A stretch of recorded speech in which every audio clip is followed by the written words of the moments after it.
Head of the Catholic Church, Pope Francis, has expressed sorrow over the plight of Rohingya Muslims in Myanmar, while calling on the faithful to help them gain their full rights.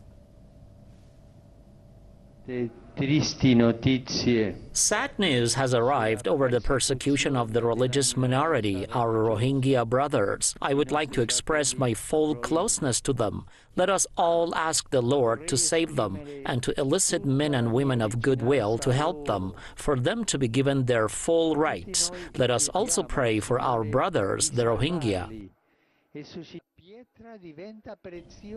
Pope Francis made the remarks during a Sunday Mass at the Vatican. His comments come shortly after Bangladesh detained and forcibly returned 90 Rohingya refugees to Myanmar.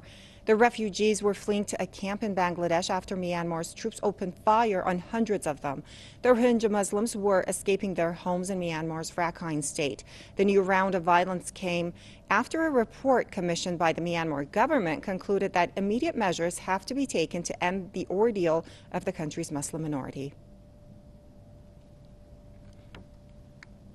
Arzu Mirali with the Islamic Human Rights Commission says Myanmar's neighboring countries are not doing enough to host Rohingya Muslim refugees.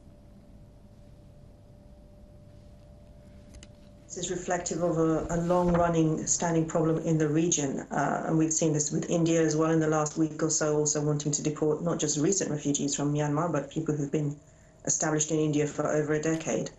Bangladesh has been extraordinarily problematic with regard to Rohingya refugees going back 15, 20 years. And what we see is really a kind of catastrophic deterioration in a sense of responsibility of the neighboring countries. And I think, if we're honest, it has to do with a kind of rising tide of nationalism.